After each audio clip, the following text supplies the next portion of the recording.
mungkin kalau yang online. Shalom, nama saya Joshua Yo.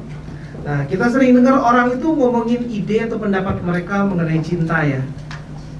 Entah itu mungkin kita dengar curhat dari temen, atau mungkin nonton cinta ala drama Korea, atau mungkin ada yang bosen jadi ke drama Cina ya, dracin.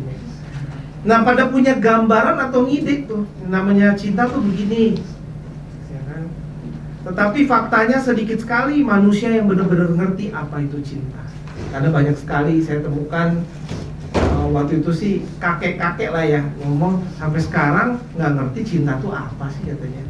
Ya kan? Sampai umur 70 tahun lebih juga nggak ngerti katanya. Nah, judul khotbah saya kali ini adalah What Love Means, dan itu diambil dari ayat ya judulnya. Jadi apa artinya cinta? Bukan inikah namanya cinta, bukannya.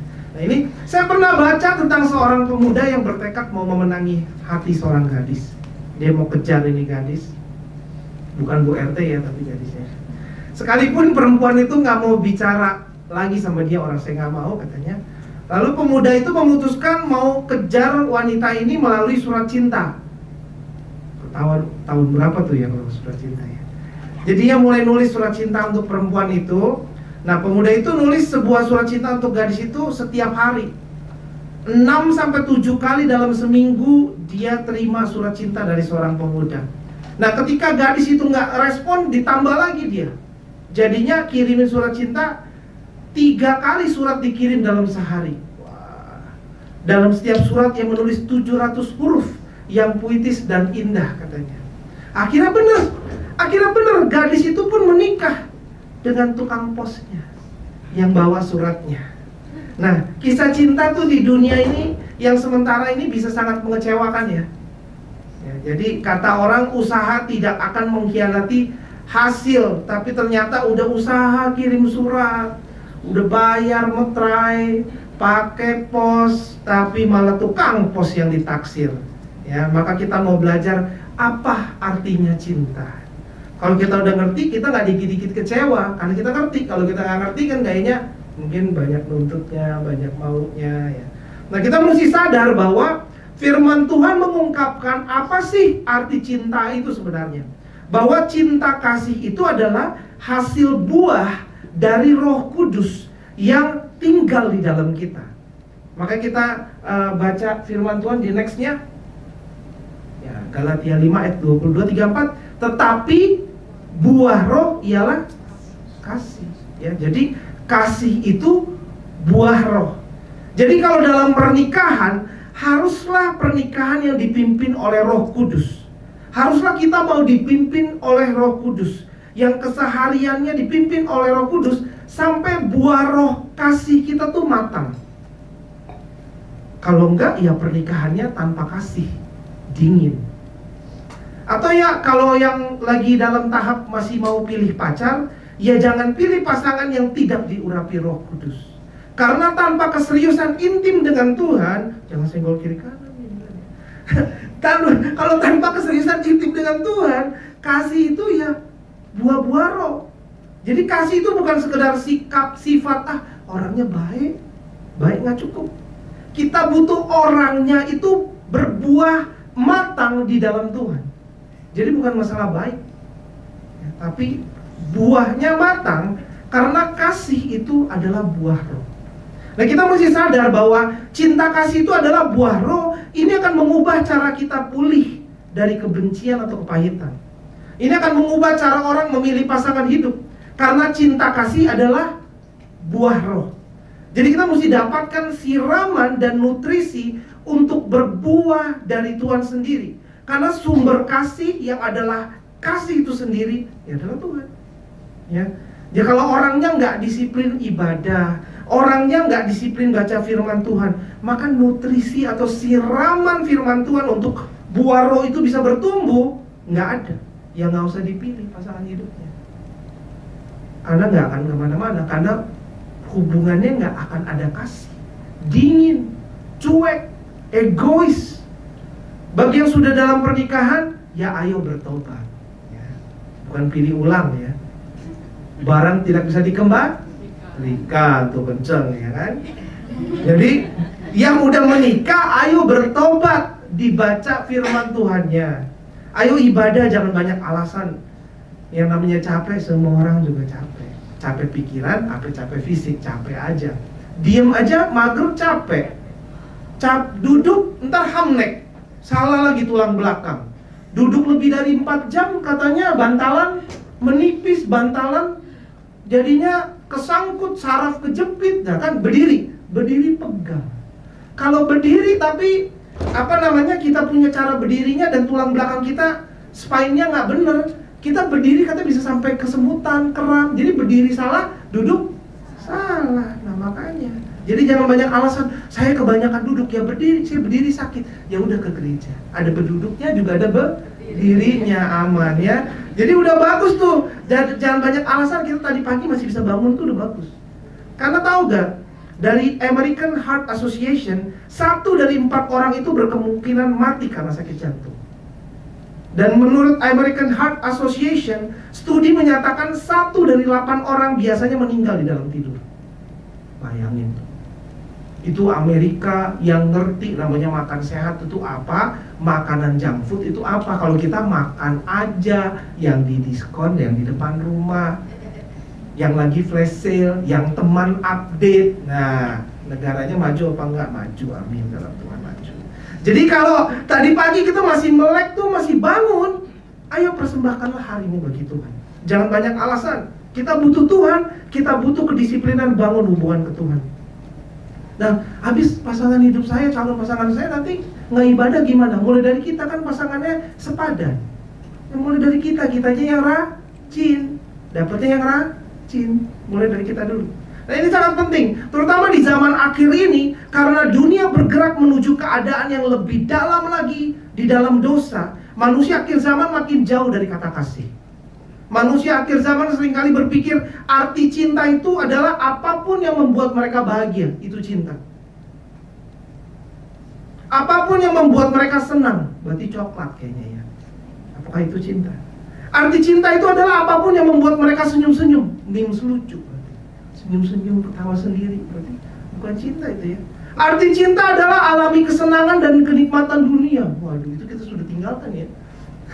Bahkan manusia modern mulai menormalisasi dosa. Oh, nggak apa-apa kok, semua orang satu dunia juga free sex kok. Di drama seri juga gitu kok. Di streaming TV online juga gitu kok. Cinta kan kayak gitu, sayang kan kayak gitu. Arti cinta adalah physical touch. Apakah kayak gitu? Tapi kita mau belajar apa sih sebenarnya arti cinta. Kita mesti sadar bahwa ini adalah hal yang teramat penting untuk hidup berjalan dalam buah roh kasih. Maka itu kita mau baca manual book yang Tuhan sudah beri. Kita latih diri kita baca firman Tuhan setiap hari, bukan seminggu sekali. Itu pun ibadah tadi nggak jadi. Mungkin macet, telat bangun, bilangnya semalam macet karena buka puasa, akhirnya kemalaman. Pokoknya alasan ada aja. Pastikan kita datang dengar firman Tuhan ya. Mari kita baca firman Tuhan di 2 Yohanes 1 ayat 6. Oke, 3-4. Mengasihi berarti hidup menurut perintah-perintah Allah. Nah, kita mau belajar arti kasih yang sebenarnya. Kita dibilang mengasihi kalau kita hidup menurut perintah-perintah Allah. Makanya kita mesti baca firman Tuhan setiap hari. Kita dengar khotbah di hari ini, supaya kita tahu apa aja sih perintah Tuhan. Kalau kita nggak tahu, mana mungkin kita bisa ikut, mana mungkin kita bisa turut, mana mungkin kita bisa hidup menurut perintah Tuhan. Hidupnya harus berjalan dalam kasih, kesehariannya penuh kasih. Jadi lebih sabar, lebih hangat, lebih lembut, lebih pemaaf. Coba kasih tahu kiri kanan ya, lebih sabar, lebih hangat, lebih pemaaf. Ya, kenapa tuh ya? 2 Yohanes 1 ayat 6 dalam bahasa Inggrisnya, coba 3-4. Love means doing what God has commanded us. Nah, mungkin kita belajar apa artinya cinta dari drama Korea itu, berarti harus nangis-nangisan gitu. Kalau enggak mungkin harus makan topoki bareng ya. Atau mungkin harus sarangyo opa gitu ya. Harus ya diajarkan banyak hal. Harus ada lagu, ada nuansa violinnya, stringnya. Wah, lagunya pokoknya begitulah ya, baru cinta. Tapi firman Tuhan ajarkan kita, love means, judul kita punya judul khotbah, love means doing what God had commanded us. Jadi ya, What? What love means? Apa itu artinya? Love means doing what God has commanded us. That is what love means. Jadi mengasihi itu artinya melakukan apa yang Tuhan perintahkan. Kalau mengasihi, ya lakukan. Mengasihi Tuhan nggak? Ya lakukan. Kalau nggak melakukan, tidak mengasihi. Mengasihi itu bicara ketaatan, menaati perintah Tuhan, bukan mengenai perasaan. Jadi kita jangan ditipu gara-gara kita nonton sesuatu, drama Korea, drama Cina, jadi kita pikir, oh inilah yang namanya cinta, akhirnya penuh dengan perasaan.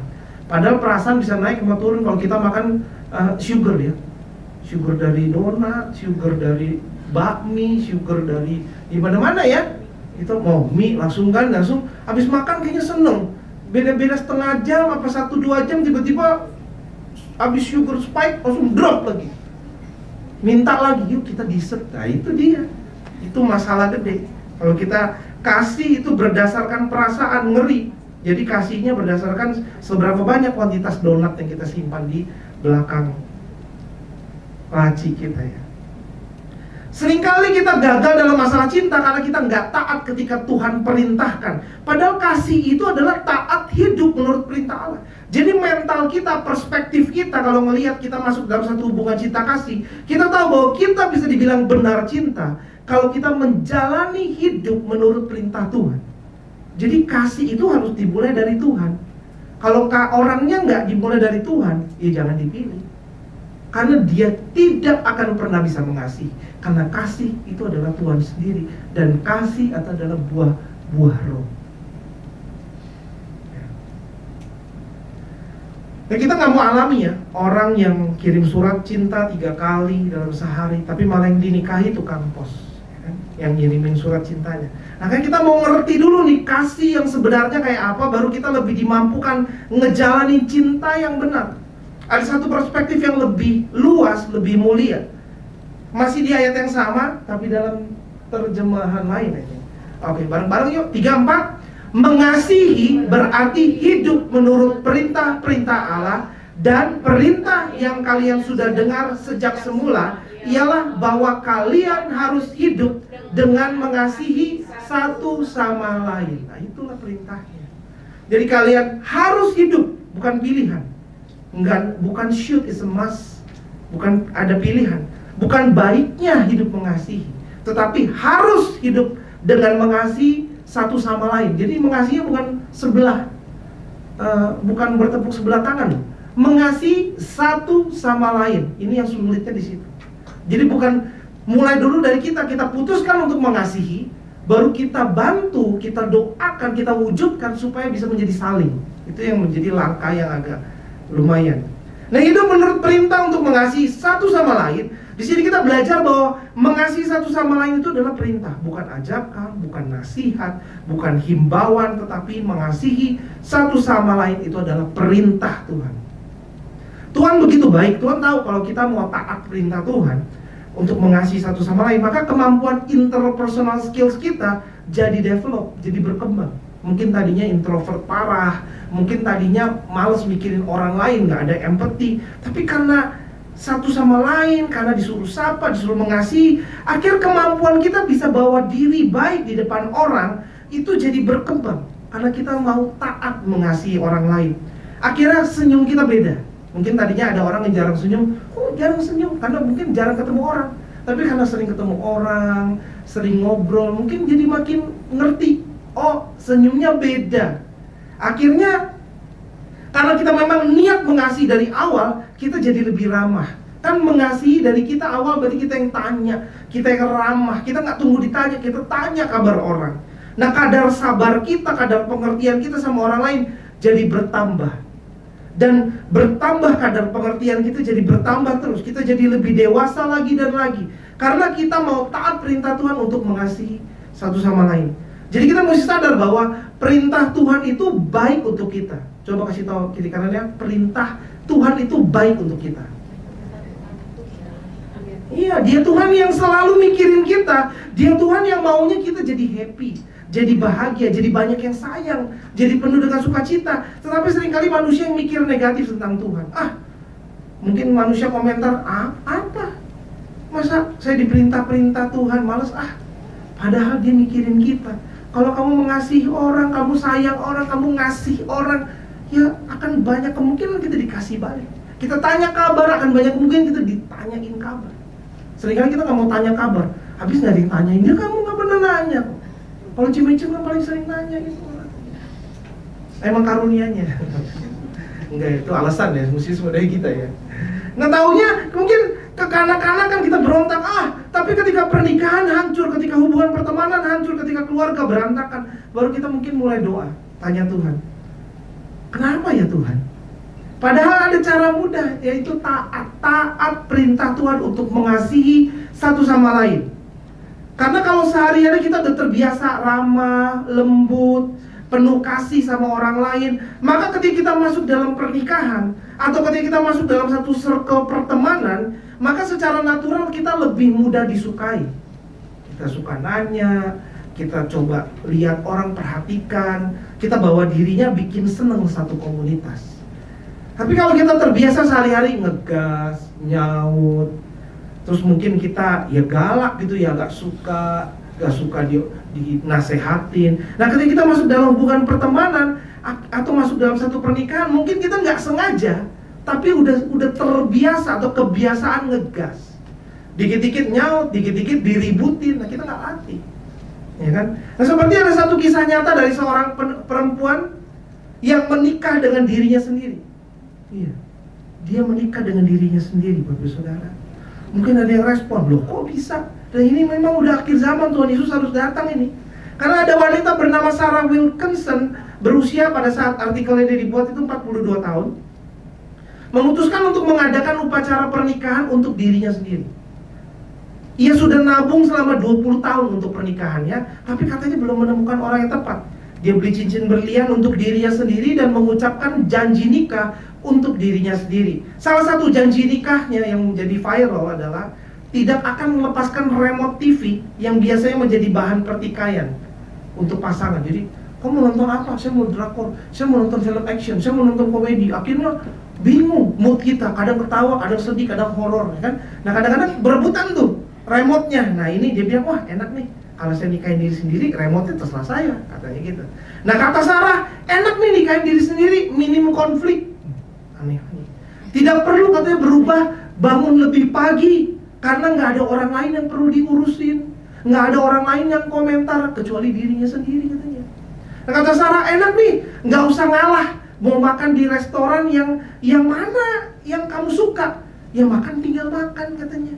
Mau nonton apa tinggal nonton. Padahal yang penting itu bukan nontonan apa, bukan filmnya, bukan nonton sama siapa, tapi nontonnya bukan sekedar nonton apa, tapi nonton sama siapa. Yang penting makannya tuh bukan sekedar makan. Kita kadang pikir makanannya makan apa, tapi kita makan sama siapa dong. Pikirannya jadi balik, ya kan. Jadi walaupun banyak kabar bahwa dalam pernikahan ada konflik, ada selisih paham dari keinginan dan seleranya mungkin berbeda ya. Tapi justru dalam pernikahan kita bisa belajar ngalah, bisa belajar bersyukur, bisa belajar mencoba hal baru. Ketika mungkin makanan pasangan kita biasanya kita nggak suka gitu. Tapi ya kita coba makan. Itu kan namanya belajar mencoba hal baru. Mungkin kita belajar egois diri sendiri, karena hidup itu bukan sekedar senang-senang dan melakukan semua sesuka hati, tapi hidup yang dimaknai mengasihi dan berkorban untuk orang lain. Malah hal ini bisa loh jadi belajar ketika dalam pernikahan. Bahkan bonus dari pernikahan adalah salah satu cara paling efektif dalam membentuk karakter seseorang. Karena dia lagi, dan dia lagi ya. Lu lagi gitu ya, ya. Karena seringkali manusia modern itu sedikit gak cocok langsung bye. Gak senang sama teman arisan, pindah arisan. Gak senang sama circle tertentu, pindah circle. Ada konflik dengan rekan bisnis, lain kali gak bisnis lagi nih sama dia. Tapi kalau ada konflik dengan pasangan, mau gak mau, kita harus belajar dewasa, tetap pulang ke rumah dan selesaikan konfliknya. Pernikahan membentuk kita jadi seorang yang lebih dewasa dan dalam perjalanan menuju kedewasaan. Seringkali kita temukan kebahagiaan karena menemukan mungkin sahabat seumur hidup untuk menjalani hidup yang Tuhan berikan ini. Apakah mudah tetap jadi manusia yang penuh kasih di tengah dunia yang semakin cuek, dingin, dan individualis? Nggak mudah ya. tapi kita tunjukkan pada dunia. Let's show them what love means. Mari tunjukkan kepada dunia di sekitar kita, di kantor kita, di keluarga kita, kepada pasangan kita, apa sih artinya cinta itu. Kita pasti bisa, ya. Nah, karena Tuhan Yesus sudah terlebih dahulu menunjukkan caranya kepada kita.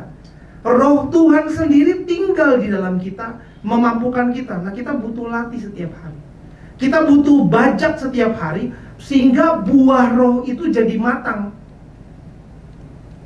Jadi ketika kita jadi pribadi yang sabar, baik hati, tidak kasar, tidak iri hati, gak nyombongin diri dan mudah memaafkan, maka kita akan berbeda dengan dunia ini. You stand out. Kamu jadi bersinar, mengkilap, beda. Karena ketika kita mendemonstrasikan kasih Kristus ke orang-orang di sekeliling kita, orang-orang udah lama cari kasih. Mungkin di keluarganya juga gak dapet, mungkin di rumahnya juga gak dapet. Nah, orang-orang akan menemukannya di dalam diri Bapak Ibu Saudara, dan sadar bahwa saudara adalah murid Kristus. Jadi biarlah nama Tuhan dimuliakan. Amin. Nah, siapa dari kita yang mau alami ketika kita minta apa aja dari Tuhan, kita pasti memperolehnya. Coba katakan ya. Minta dapat. Mau ya? Mau banget. Oke, pasti kita semua mau. Tapi lebih pasti kalau kita bahas ayatnya mengenai hal itu. 1 Yohanes 3 ayat 22, ayat 3, kita baca. Dan apa saja yang kita minta, kita memperolehnya daripadanya, karena kita menuruti segala perintahnya dan berbuat apa yang berkenan kepadanya. Nah, seringkali yang dibahas tuh apa yang kita minta, kita memperolehnya daripadanya. Cuma kata-kata di belakangnya ayat tersebut nggak dibahas, dipenggal. Padahal banyak banget, mungkin satu pasal atau satu kitab. Ini dipenggalnya langsung di situ, nggak even satu ayat ditambah pun gitu ya. Padahal apa aja yang kita minta, kita memperoleh apa aja loh yang diminta. Kita memperolehnya daripada Tuhan karena kita menuruti segala perintahnya dan berbuat apa yang berkenan kepadanya. Nah, itu dia. Kita menuruti perintahnya, dan kalau kita berbuat apa yang berkenan kepadanya, ada syaratnya Bapak Ibu Saudara. Jadi yang pertama menuruti segala perintah Tuhan. Yang kedua perbuatan kita berkenan di hadapan Tuhan. Itu baru minta apa saja pasti kita peroleh. Jadi bukan sekedar doa dibanyakin, tetapi hidup kita harus dibenerin. Jadi hidup kita harus benar, bukan hanya sekedar doa puasa dan ibadah, tapi kita harus hidup menuruti segala perintah Tuhan. Jadi nggak bisa setengah-setengah. Bukan 99%, tapi segala perintah Tuhan. Kata ayat segala perintah, satu pun nggak boleh dilanggar. Tetapi powerfulnya setelah itu dilakukan apa saja, itu jaminannya kuat. Nah, kembali kita nggak akan bisa menuruti segala perintah Tuhan kalau kita nggak baca Alkitab. Bolak-balik situ lagi. Segala itu berarti semuanya dari ujung ke ujung. Mana mungkin kita tahu dari ujung ke ujung kalau kita nggak baca Obadya atau Yudas, atau kita nggak baca hal-hal yang di tengah-tengah, ya, atau di Wahyu kayaknya agak ngeri kita lengkap. Kita mesti tahu dari ujung ke ujung supaya tidak ada satu poin pun lolos. Bagaimana kita tahu poin apa perintah Tuhan, seperti apa yang perlu kita turuti kalau kita nggak baca firman Tuhan dari depan sampai belakang. Lalu kita dengar khotbah lagi dan lagi, kita nggak bisa komentar, oh saya udah tahu, saya pernah dengar. Berbeda. Sikap kita ketika kita mendengar itu berbeda. Ada orang mendengar untuk belajar, ada orang nggak mendengar, dia duduk tapi hadir tapi tidak mendengar. Jadi dari kitanya akan berbeda juga, walaupun halnya yang dibicarakan sama. Belum lagi mungkin ketika khotbahnya disampaikan kita belum tentu nyambung pikirannya lagi. Mungkin minggu lalu ya kalau nggak salah ada yang diskonnya, ada bank ulang tahun gitu ya. Lalu berharap banknya kapan 99 tahun usianya katanya, ya kan? Jadi pikirannya nih, habis ini di bawah itu ada yang diskon berapa, 69 ya kemarin ya? No, 65% apa aja ya. Jadi kan terus senggol-senggolan, yang suami dapat 3, yang istri dapat 5. Nah, dapat 8 nih opsinya, kita pilih yang mana. Nah, kan jadi nggak dengar khotbah tuh, ya kan? Nah, mari kita lanjut dengan ayat berikutnya. 1 Yohanes 3 ayat 22, kita baca 3-4. Dan apa saja yang kita minta, kita memperolehnya daripadanya, karena kita menuruti segala perintahnya dan berbuat apa yang berkenan kepadanya.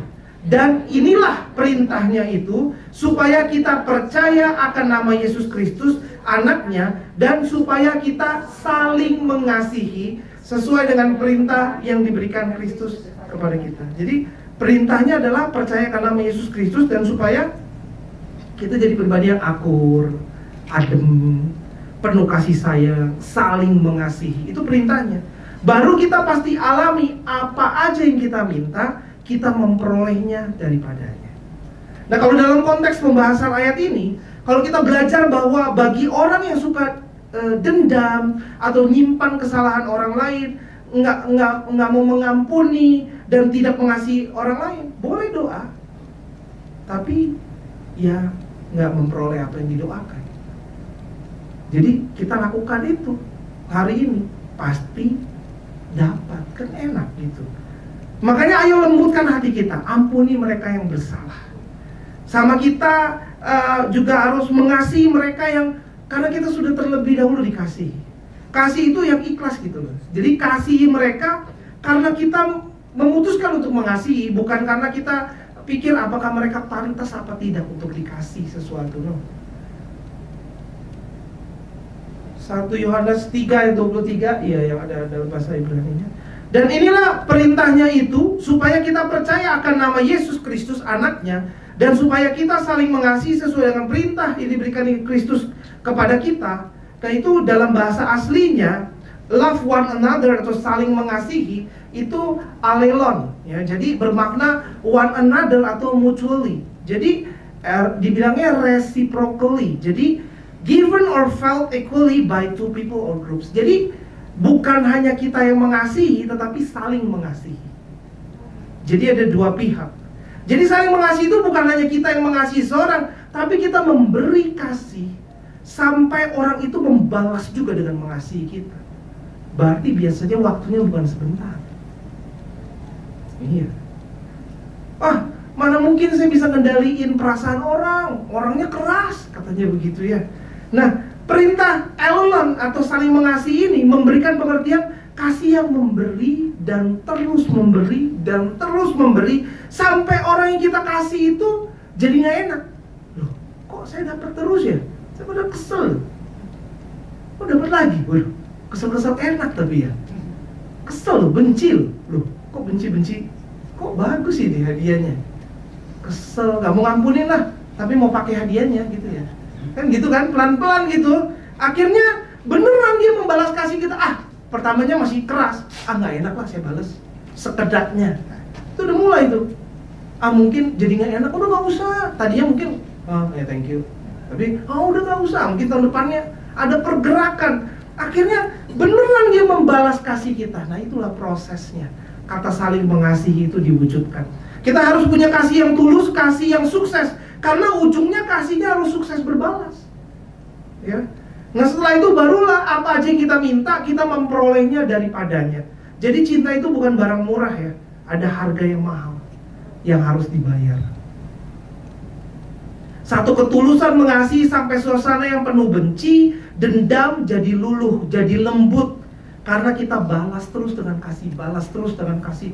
Jangan, saya udah tahanin lama loh ya. Nah itu berarti temponya berantakan tuh. Temponya tetap kasih, balas kasih terus ya. Nah aslinya, secara gramatikal, kalau dalam bahasa Inggris kan ada present tense, present continuous tense, ada future tense. Nah ini dalam bahasa aslinya saling mengasihi itu adalah present subjunctive active ya, yang artinya bermakna satu tindakan yang berulang-ulang dan terus-menerus seperti satu kebiasaan keseharian. Jadi mengasihi di sini bukan cuma sesekali loh ya. Jadi bukan hanya pas lagi mau deket THR nih langsung wah baik banget nih. Habis THR dapat tiba-tiba rapture dia. Nggak ngomong resign hilang gitu kan ya. Nah itu bukan baik sesekali ya, bukan baik sesekali. Atau mungkin murah hati memberi ketika pas ulang tahun doang. Udah kok pas ulang tahun kemarin saya udah kasih kado, udah kasih cake, tapi besoknya kesel. Minggu depannya ngomongin dia di belakang. Enggak. Kesehariannya memang mengasihi. Karena memang secara gramatikal saling mengasihi ini dibilangnya keseharian. Jadi sesuatu yang kita memang di dalam hati kita memang kita mengasihi apa tidak mengasihi.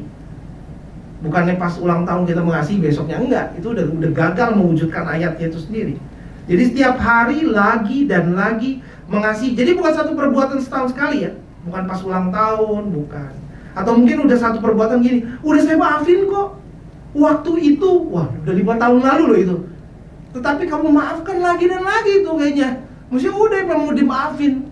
Kapan? Ya udah dimaafin, udah gak ada apa-apa gitu ya. Jadi bukan maafin kemarin. 5 tahun lalu udah maafin, tapi sekarang udah uratnya tetap keluar gitu, nada tetap meninggi. Nada tapinya, nah itu tapinya banyak.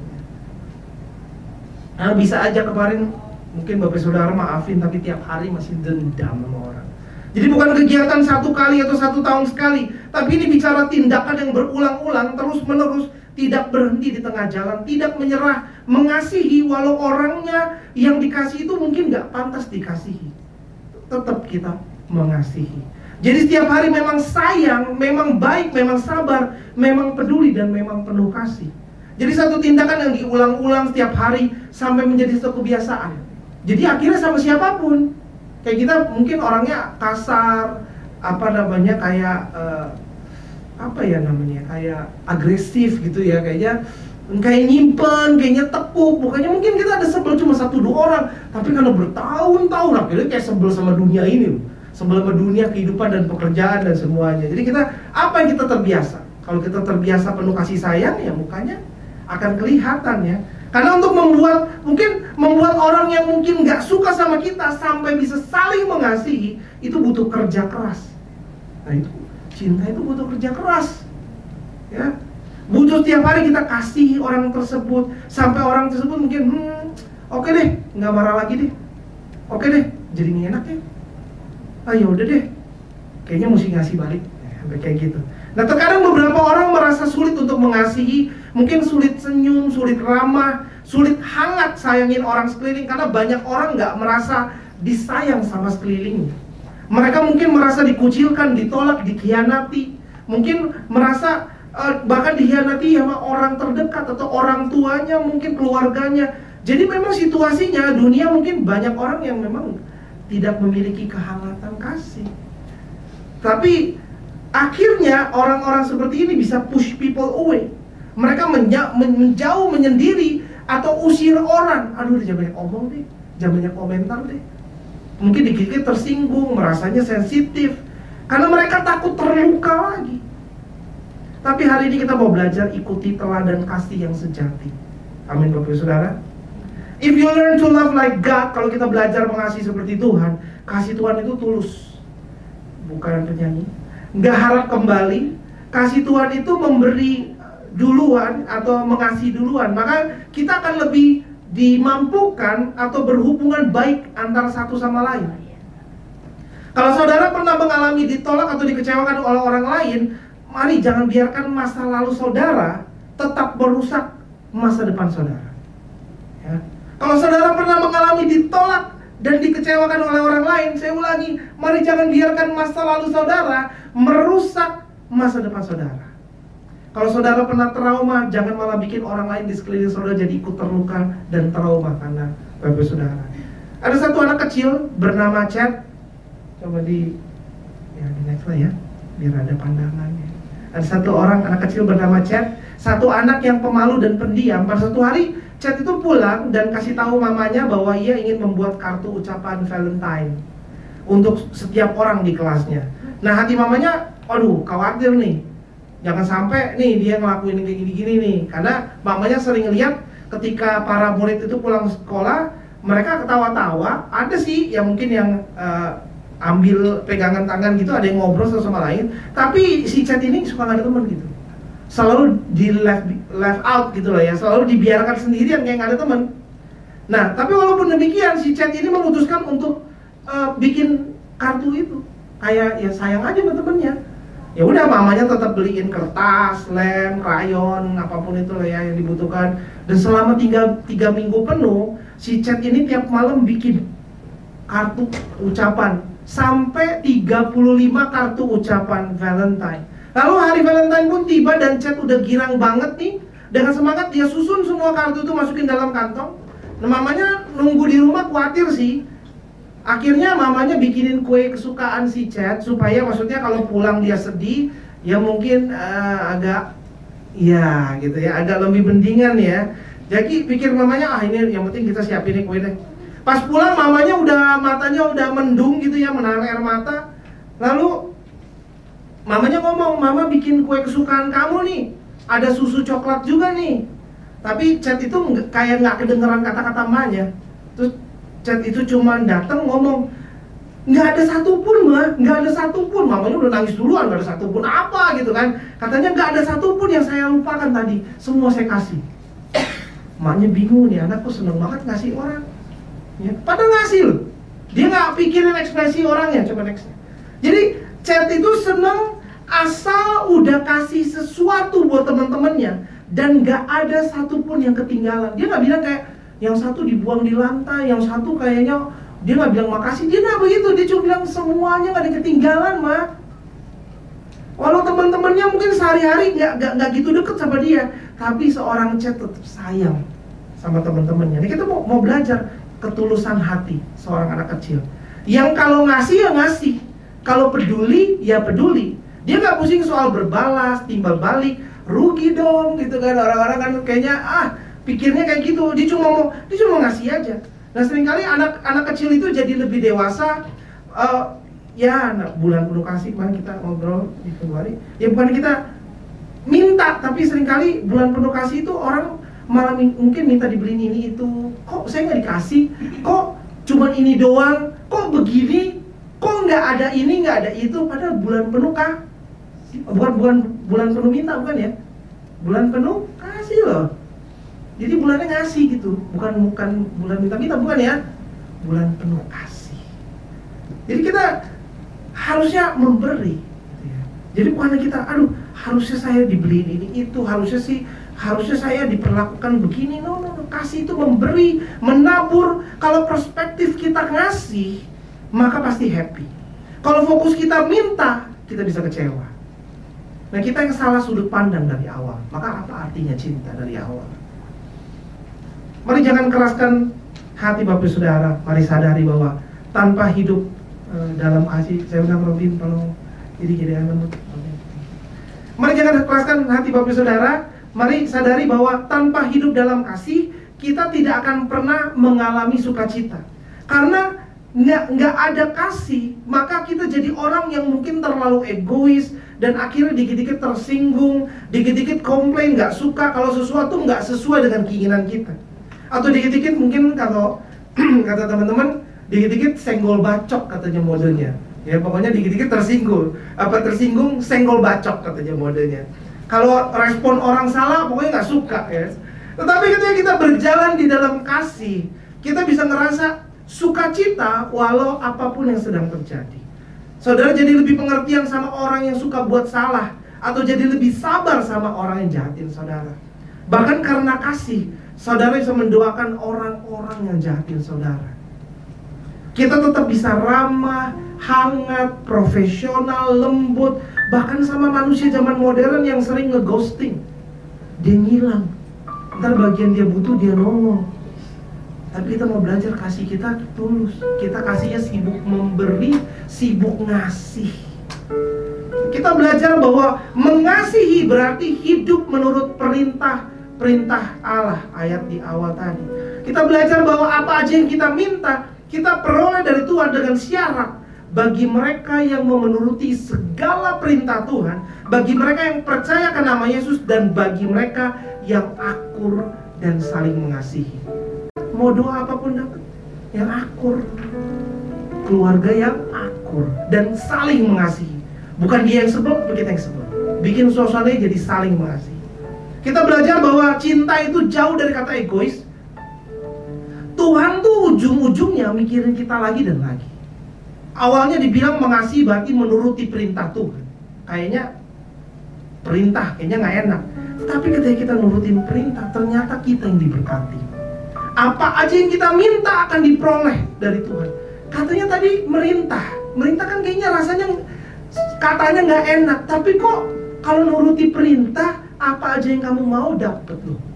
Ini jadinya lebih ke arah kasih sayang dibanding perintah-perintah. Kita ubah perspektif kita. Kita belajar teladan kasih Tuhan. Tuhan itu sibuk mikirin kita, walau kita nggak mikirin Tuhan pun. Maka kita yang udah terima, mungkin belajar apa arti cinta menurut firman Tuhan, sewajarnya kita juga mengasihi orang lain. Ya karena manusia itu ciptaan Tuhan atau kesayangannya Tuhan. Jadi nggak ada orang yang perlu disebelin sebetulnya. Walaupun memang menyebalkan ya, tapi ya nggak disebelin ya. Ini kita belajar bahwa bukan hanya sekedar doa yang dibanyakin, tetapi hidup kita harus dibenerin, harus taat segala perintah Tuhan. Jadi kita belajar bukan hanya sekedar doa, puasa, dan ibadah diseriusin, tapi kita harus hidup mengasihi satu sama lain. Yang akur kalau mau alami apa aja yang kita minta, kita memperolehnya dari Tuhan.